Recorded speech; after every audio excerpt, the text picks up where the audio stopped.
She was the kind of person that keeps a parrot. Part 3, Kālarātri or Black Knight Trilogy, starring our very own Hyacinth Macaw Parrot, resident witch Princess Tara. We'll be reading Part 1 and Chapter 2.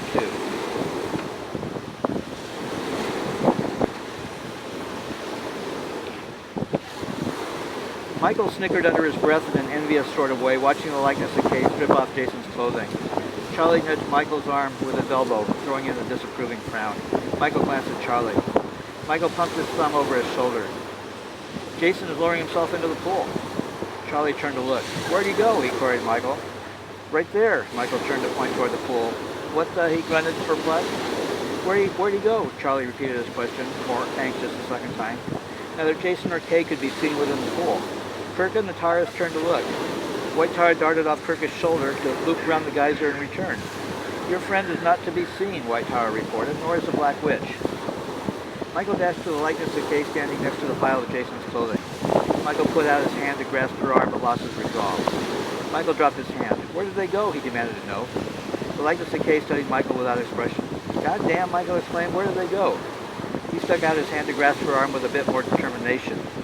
Before Michael's hand touched her skin, the likeness of Kay dropped her chin to her chest, peered down at her feet, and dissolved into a black bird. Wings flapping, the bird darted away to disappear into the Crystal City. Well, damn, Michael grunted in disappointment.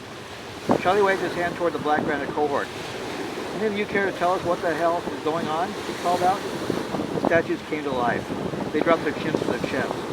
Topping the first likeness of Kay, the cohort morphed into black birds. A dark cloud of birds fluttered off the crystal floor to twirl around the reflecting pool's geyser before disappearing into the Crystal City. Clouded with panic, Michael's eyes bounced from Charlie to the Taras, to Kirka, and back to Charlie. You know that feeling you get when you realize you're screwed? Michael said, no one in particular. I'm getting that feeling pretty strong right now. Your friend is on a journey, Blue Tara replied, like she was privy to a secret. No, what journey? And why are we always the last to hear? Charlie turned to Blue Tara. How do you know this? He asked, suspicious of her knowledge. Blue Tara pursed her lips into a wry smile, suggesting she knew something she wasn't about to share. How long do we wait? Charlie asked. I've got a bird store to get back to. That is for you to decide, Blue Tara said. That is not at all helpful.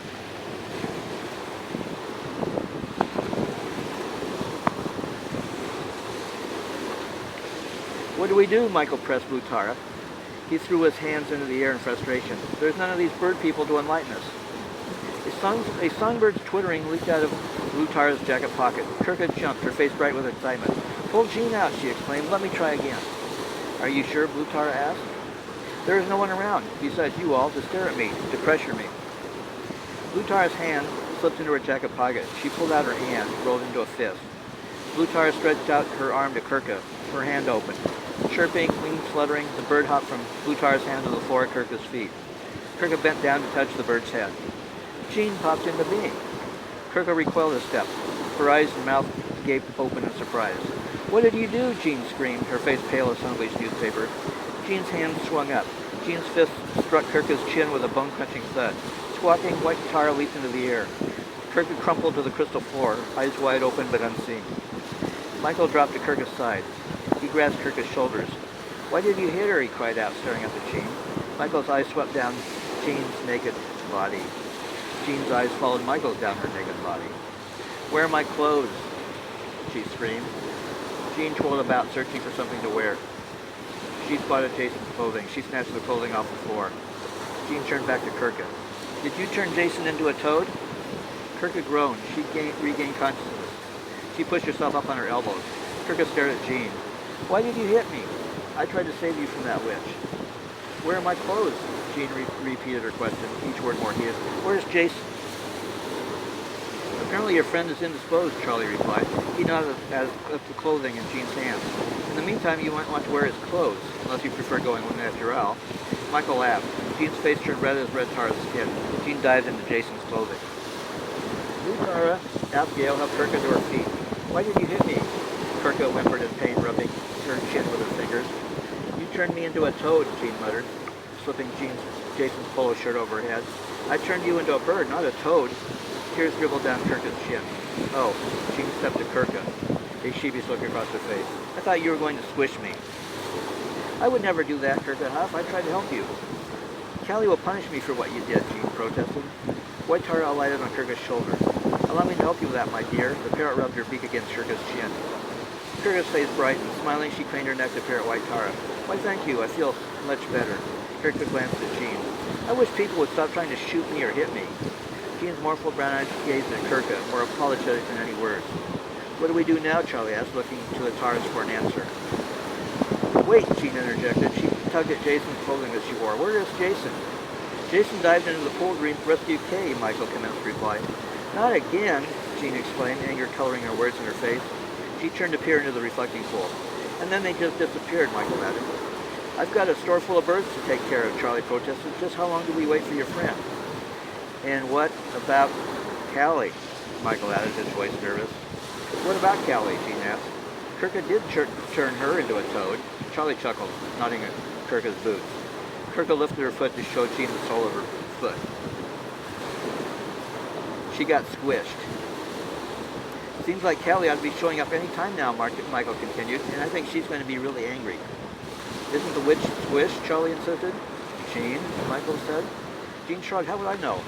Isn't Callie your boss or something? Michael asked, phrasing his words delicate as possible. Master, Red Tara corrected him. That's what I was getting at, Michael replied with a shrug. Aren't you like a slave? Michael, Sir Kirka admonished him. Michael grimace. Well, isn't that true? Do you feel any different? What do you, Michael asked Jean, and Roxanne think? Is Callie squished? Not hardly, a woman's voice answered from the opening in the crystal wall.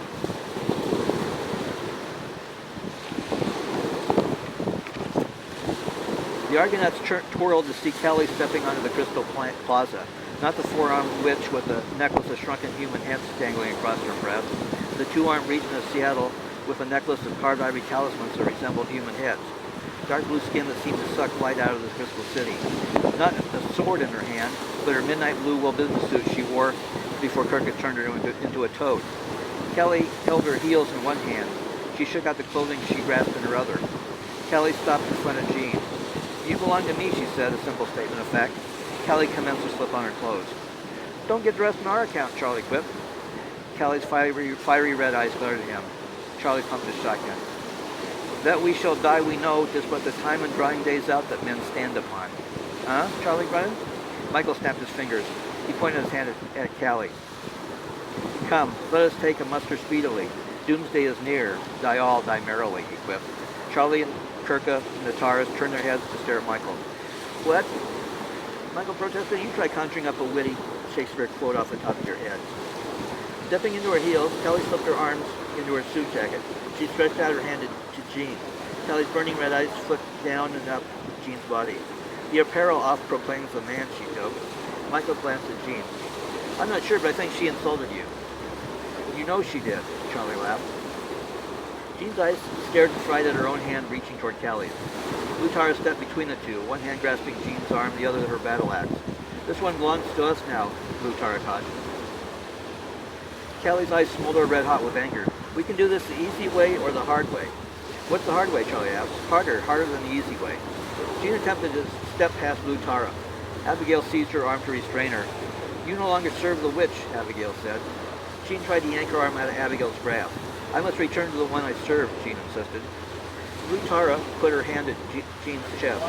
You no longer serve this witch. You are free to stay with us. Rather presumptuous of you, Callie snapped at Blue Tara. This one belongs to me, and I intend to take back what is mine. You will first need to go through me, Blue Tara cautioned. A whistle sharp as Noncistol's teeth slipped through Callie's lips. Ear-splitting howls and blood-curdling shrieks, tangible as biting Seattle sleet, poured through the opening in the crystal wall to inundate the city. Michael winced in pain at the auditory assault on his eardrums. Shotgun in one hand, Charlie grasped his machine gun with his other. Michael scooped Jason's machine gun off the floor. Callie's demons poured through the opening in the crystal wall like water pouring through the Ballard locks. Sinaqua and Noncistol. Sinaqua, hulking two-legged behemoths with razor-sharp claws, covered head to foot in mats of greasy black hair, known as Bigfoot or Sasquatch in local lore. The Goliaths pounded enormous wood clubs the size of logs on the crystal floor, throwing up a cloud of crystal dust and shards. Noncistol, shaggy-haired, four-legged, fire-breathing demons the size of grizzly bears with the ferocity and cunning of rapacious wolves. Charlie and Michael, Kirka with White Tara perched on her shoulder, Abigail and Blue Tara edged together shoulder to shoulder, forming a protective semicircle around Jean. Red Tara stepped behind Jean. In Anybody got any suggestions? Michael asked, nerves failing, watching Kelly's demons roll across the city's plaza like the tide swamping out High Beach. Kelly raised her hand. Give me that which belongs to me, and I will leave you in peace. Her name is Jean, Kirka replied. She belongs only to herself, Charlie added. The person you call Jean no longer exists, Kelly insisted. Kelly pointed a finger at Jean. Know your place. Blue Tara batted Kelly's finger away with her hand. That is why she remains with us. Kelly motioned to her demonic horde to surround the Argonauts. Michael and Charlie, eyes widened with worry, peered up as tongues of yellow flame crackled overhead from out the gaping maws of the Narcissus. The Sinaqua pounded the crystal floor with their clubs, the tumultuous racket shaking the walls of the city. Kelly again pointed at Jean. This is your last chance to return to me what is mine. A tumult of screeches rolled across the crystal plaza, pelting the Argonauts like a spring hailstorm blowing off Elliott Bay. The sonic wave dissipated. Pregnant silence blackened the plaza. Sinaqua froze, clubs raised mid-swing. Narcissus caught their heads to peer upward, canine eyes wide in fright. A dark cloud of furiously flapping wings floated overhead, blocking out the sun. The roar of an uncountable murmuration of black birds burst out of the gloom like a thunderclap, shaking the walls of the city. The feathered cloud evaporated into a deluge of birds washing across Cali's demonic horde, sweeping away screams and howls of the vanquished foe. Brilliant, unobstructed sunlight bathed the plaza in the wake of the winged deluge. The crystal floor gleamed red with the blood of Sinaqua and Narcissus and Duwalaxa. Bodies littered the plaza, mowed down like a Toulouse wheat field at harvest. Hundreds of likenesses of K stood statuesque, shimmering black steel blades, dripping red with blood, raised in salute. Kelly stood alone, facing Charlie and Kirka, Michael, Jean, and the Taras. Nerve-wracking silence gripped the city. That was intense, Charlie quipped to break the tension. Guess this changes things. I think I peed my pants, Michael muttered. Kelly turned to survey the horde, the bodies. I do not hate a proud man as I do hate the engendering of toads. Kirka laughed. Do not be so cocky, Kelly continued. The legions of death at my disposal are limitless. You only delay the inevitable. Red Tara stepped to Kelly. What do you propose, madam? She asked Kelly. You are the Tara of destruction, Kelly snapped. Start doing some destructing. I'm having an off day today, madam, Red Tara quipped. I defer to the goddess of death. What now? Charlie said, glancing between Blue Tara and Abigail. One of the statuesque likenesses of Kay stepped forward. The steel blade that was her arm reverted to her arm. She stepped to Blue Tara. Your friends wait for you. You must go. What? Michael cried out. Are you talking about Jason and Kay? If that is what you call them. They disappeared in the pool, Michael replied, pointing toward the geyser. We need to wait for them to come back. Here. There is no waiting here, the likeness of Kay replied. We can only hold off the demons of death for so long. With every battle, our numbers decrease. The forces the witch of death commands are without limit. What do the blue witches say we do? Charlie asked, turning to Blue Tara and Abigail. We must go to the gadgets, Blue Tara replied. Charlie looked at Kelly. And the witch of death is just going to allow us to waltz out of here? We can walk. No need to dance, Blue Tara replied matter-of-factly. Return that which is mine, and I will allow you to leave, Kelly said. Her deep-set red eyes smoldered in anger. Her body quivered with contained rage. Michael mocked Kelly with unaccustomed bravado. Who knows himself a braggart, let him fear this, for it will come to pass that every braggart shall be found an ass. His bravado melding under Kelly's glare, Michael shuffled to Blue Tara's side. Jean stepped forward. You cannot leave Jason. I will go with my master. Kelly's rouge lips parted into a menacing smile. She extended her hand to Jean. Jean stepped toward Kelly. Red Tara darted between them, grasping Kelly's hand. What are you doing? Kelly screamed. Red Tara craned her neck to look at Blue Tara. Go to the gadgets. Your friends wait for you. Kelly attempted to yank her arm free of Red Tara's grasp. Release me, she hissed. Blue Tara touched her hand to Red Tara's face. Thank you, my sister. I will see you on the other side. Release me, Kelly repeated her demand. Frantic, Kelly struggled to break Red Tara's grasp. Red Tara threw her arm around Kelly's neck. That is my intent, she replied. Red Tara pulled Kelly to her. She squeezed Kelly's chest to hers. Red Tara's lips pressed against Kelly's lips, extinguishing the protest, attempting to escape Kelly's throat. Kelly and Red Tara vanished.